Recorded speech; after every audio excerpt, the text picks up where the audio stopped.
Umabot na sa halos 60,000 katao ang natikitan matapos ipatupad ang Safer Cities Initiative ng Department of the Interior and Local Government o DILG. Iginiit rin ng ahensya na hindi lamang para sa mga maliliit na manggagawa ang hakbang, kundi para lamang mapanatiling ligtas ang mga komunidad. Narito ang balita. Isang linggo matapos na maipatupad ng Department of the Interior and Local Government o DILG ang Safer Cities Initiative na layong bawasan ang dumaraming bilang ng krimen sa bansa, nakapagtala na ang ahensya ng libo-libong individual na lumabag sa programa. Sa pinakabagong datos ng Philippine National Police o PNP mula April 6 hanggang April 12, umabot na ito sa 68,257.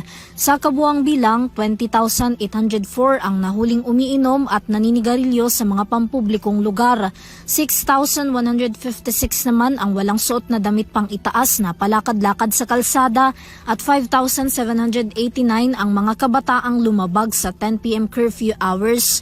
Kabilang din sa mga ito ang 1,344 na individual na nahuling gumagamit pa rin ng karaoke sa oras na ipinagbabawal ito, habang ang iba pang paglabag ay umabot sa 34,164 cases.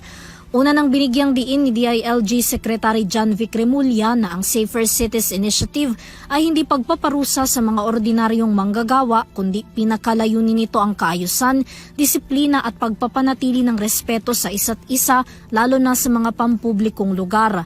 Ang mga insidente naman daw na nakunan ng video kaugnay sa implementasyon ng programa na nakakuha ng pambabatiko sa publiko ay inaaral na raw nila.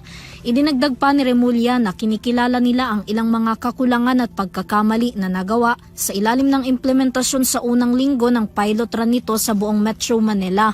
Sa mga susunod na linggo, nakatakdang maglabas ang DILG ng pinakabagong guidelines sa pagpapatupad ng nasabing programa at mga bagong hakbang, kasama na rito ang polisiya ng PNP pagdating sa enforcement protocols.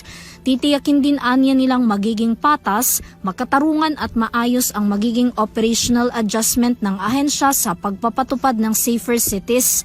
Sa katapusan naman ng Abril, maglalabas din daw ang ahensya ng Comparative Crime Study mula 2024 hanggang 2025 na ikukumpara ngayong 2026 kung epektibo ang Safer Cities program sa pagpapababa ng krimen sa bansa. Para sa EuroTV News, Vanessa Cleofas, sumasaludo sa bawat Pilipino.